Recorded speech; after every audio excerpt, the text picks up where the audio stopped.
हरे कृष्णा, राधे राधे। आज आपका स्वागत है आपके अपने चैनल संध्या भक्ति ऑफिशियल में। आज हम सुनेंगे माघ मास का महात्म्य का अध्याय 4। श्री वशिष्ठ जी कहने लगे कि हे राजन, अब मैं माघ के उस महात्म्य को कहता हूँ, ध्यान पूर्वक इसे सुनो।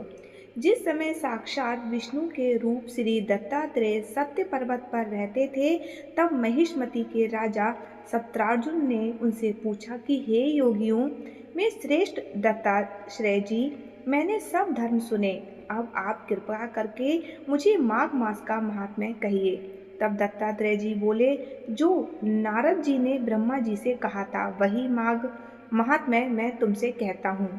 इस कर्म भूमि भारत में जन्म लेकर जिसने माघ स्नान नहीं किया, उसका जन्म निष्फल गया। भगवान की प्रसन्नता, पापों के नाश और स्वर्ग की प्राप्ति के लिए माघ स्नान अवश्य करना चाहिए। यदि यह पुष्ट व शुद्ध शरीर माघ स्नान के बिना ही रह जाए तो इसकी रक्षा करने से क्या लाभ। जल में बुलबुले के समान, मक्खी जैसे तुच्छ जंतु के समान यह शरीर माघ स्नान के बिना मरण समान है। विष्णु भगवान की पूजा न करने वाला ब्राह्मण, बिना दक्षिणा के श्राद्ध, ब्राह्मण रहित क्षेत्र, आचार रहित कुल, ये सब नाश के बराबर है। गर्व से धर्म का, क्रोध से तप का, गुरुजनों की सेवा न करने से स्त्री तथा ब्रह्मचारी, बिना जली अग्नि से हवन और बिना साक्षी के मुक्ति का नाश हो जाता है। जीविका के लिए कहने वाली कथा, अपने ही लिए बनाए हुए भोजन की क्रिया, शूद्र से भिक्षा लेकर किया हुआ यज्ञ तथा कंजूस का धन, यह सब नाश के कारण है।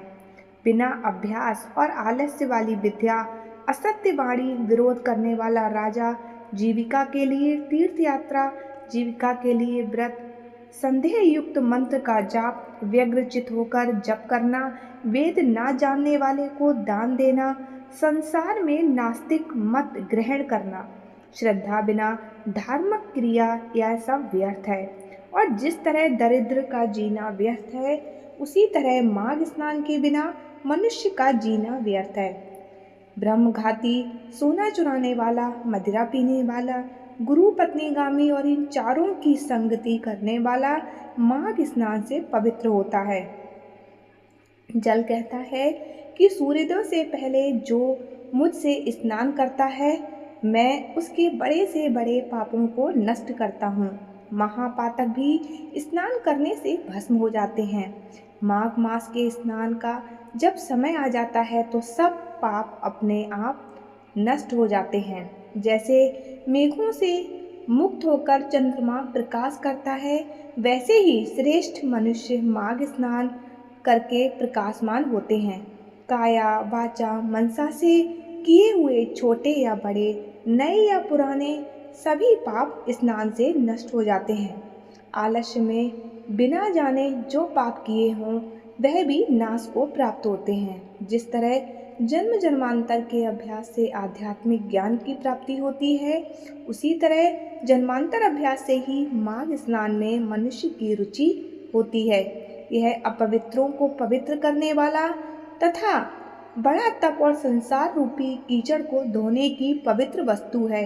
हे राजन, जो मनवांछित फल देने वाला माघ स्नान नहीं करते, वह सूर्य चंद्र के समान भोगों के कैसे भोग सकते हैं। राधे राधे दोस्तों, मिलते हैं एक नए अध्याय के साथ। प्लीज़ अगर आप मेरे चैनल पर नए हैं तो मेरे चैनल को लाइक, शेयर एंड सब्सक्राइब करना बिल्कुल ना भूलें।